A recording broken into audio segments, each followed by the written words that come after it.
para pemirsa dan para hadirin, simpel kok yang kita minta dari Rocky hari ini. Sekeras apa dia bertanya kali ini? Oke. Memang kalau saya bertanya sekeras apapun, nggak bisa dijawab oleh Anies. Saya tahu cara berpikirnya. Bagaimana cara berpikirnya? Dan saya tahu isi hatinya tuh. Saya mulai dari situ ya.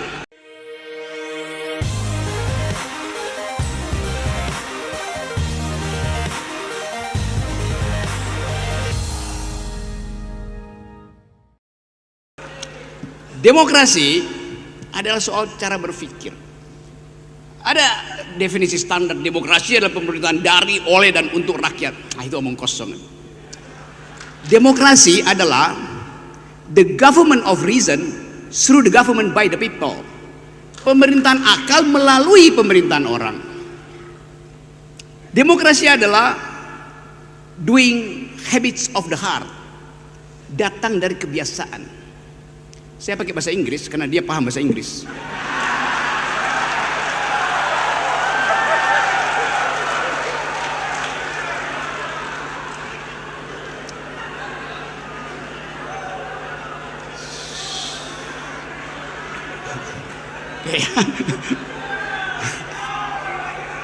Kenapa? Kenapa aku? Oke, saya lanjut. Ya, Anda saya tahu orang Makassar. Saya orang Manado. Kita disatukan oleh laut yang sama. Dan kita makan ikan yang sama. Dan ikan itu memang harus dimakan, bukan dihafal nama-namanya.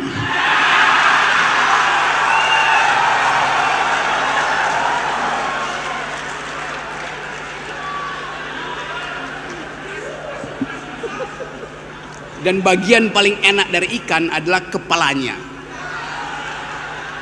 Karena kepala ikan lebih bergizi dari kepala negara.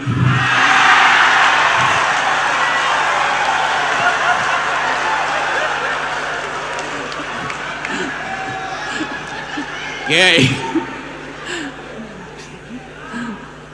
Saya Bu Rocky, begini pertanyaannya kalau begitu. Ya. Apakah ada yang menurut Anda bisa Anda kritisi dari seorang Anies Baswedan? Ya. Oke. Misalnya. Satu-satu ya.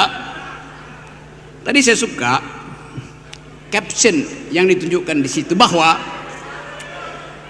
di ujung sana tantangan dari demokrasi adalah undang-undang ITE. Anda bayangkan kenapa saya mesti ulas itu? Karena saya akan kena undang-undang itu. Jadi pertanyaan saya, apakah Anies akan membatalkan undang-undang itu demi saya, yang sahabatnya, atau demi demokrasi? Itu pertanyaannya. Bukan sekedar saya, Anda di sini bisa kena undang-undang yang sama. Saya kasih ilustrasi ya. Saya biasa naik gunung tuh. Satu waktu saya naik gunung gede. Petani di situ dipimpin oleh seorang lurah lulusan SD.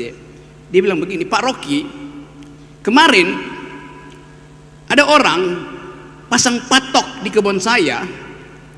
Bunyinya, ini proyek strategis presiden.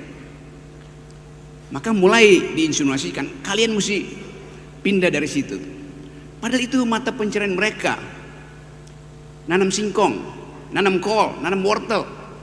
Jadi begitu disebut undang-undang ITE, panik rakyat itu.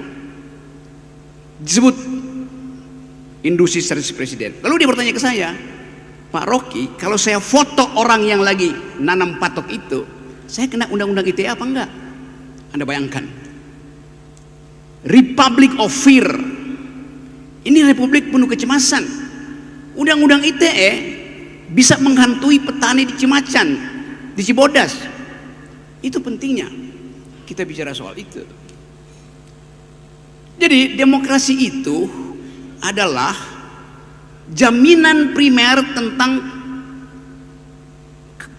kebebasan untuk berpikir. Itu aja.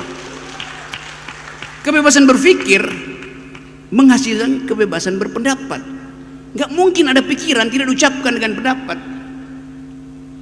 Nah, poin saya adalah kita sekarang dibikin dungu karena nggak mampu mengucapkan pendapat, karena akan dihadang dengan, kalau Rocky Gerung berpendapat mesti sopan dan santun. Saya akan sopan dan santun pada ulama, saya sopan dan santun pada orang tua. Saya nggak mungkin sopan dan santun pada pejabat.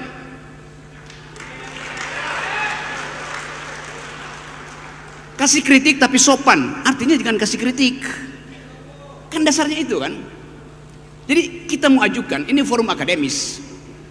Pikiran hanya disebut pikiran kalau ada pikiran yang menentang. Kalau Anda berpikir nggak ada yang mengganggu Anda, itu artinya Anda lagi berdoa. Itu bedanya berpikir dan berdoa. Jadi saya ingin Anies menjawab itu tuh. Apa alasan utama kita harus menghasilkan pikiran, kita harus mengucapkan pendapat, kita harus bertengkar dengan pendapat? Kan kita bertengkar dengan pendapat. Kenapa bertengkar dengan pendapat kena pidana? Itu nggak masuk akal.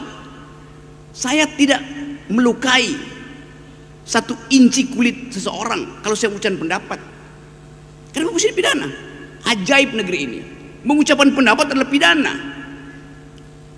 Tapi itu yang ingin saya tanya pada Anies, eksplorasi apa dasarnya, supaya bukan sekedar kita yang tahu, petani di Cimacan itu tidak lagi ragu untuk bahkan memotret orang yang lagi menanam sesuatu yang menghalangi pekerjaan dia tuh. Ini yang mesti kita sosialisasikan tuh.